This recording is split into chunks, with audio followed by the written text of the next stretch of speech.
ظلمنا أنفسنا وإن لم تغفر لنا وترحمنا لنكونن من الخاسرين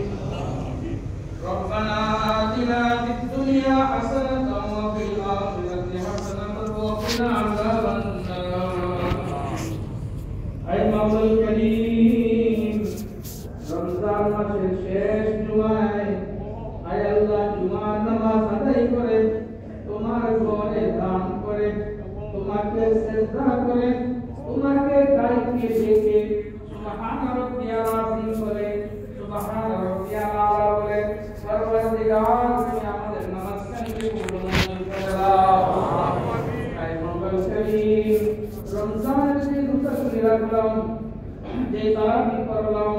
দান সদকা করলাম তিলাওয়াত করলাম আল্লাহ মেহেরবানি করে এই জুমায় আয় আল্লাহ শেষ জুমায় আমাদের ইবাদতগুলোকে কবুল মঞ্জুর করে দাও আয় মওলা করিম আমার ভাইরা যে অনেক টাকা দান করেছেন যারা যে নিয়তে দান করেছেন সকলের নিয়ত অনুসারে আয় আল্লাহ তুমি তাদের নিয়তকে পূর্ণ করে দাও আল্লাহ আমাদের আপনজন যারা কবরে শুয়ে আছে আয় আল্লাহ বাবা মা দাদা নানা নানি শ্বশুর শাশুড়ি আপনজন আয় মওলা করিম সকলকে তুমি maaf করে দাও সকলের কবরকে জান্নাতের বাগিচা বানায় দাও আয় আল্লাহ অসুস্থ মানুষগুলোকে সুস্থ করে দাও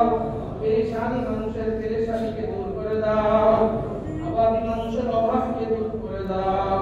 ব্যবসার পেরেশানি পরিবারের পেরেশানি সন্তানের পেরেশানি চাকরির পেরেশানি সমস্ত পেরেশানি থেকে আমাদেরকে মুক্ত করে দাও আয় আল্লাহ মসজিদ মাদ্রাসাকে কবুল করে দাও মসজিদ মাদ্রাসা যারা হাজিরাত তাদেরকে maaf করে দাও আল্লাহ মহল্লাবাসী যারা কবরে চলে গেছে তাদেরকে maaf করে দাও সমস্ত মহল্লাবাসীকে তুমি maaf করে দাও আয় মাওলা করিম তুমি রহমান তুমি রহিম আল্লাহ এই মাসের রহমত এই মাসের বরকত এই মাসের ক্ষমা আমাদের নসিবে দিয়ে দাও আল্লাহ আল্লাহ জানি না সামনে রমজান পাই কিনা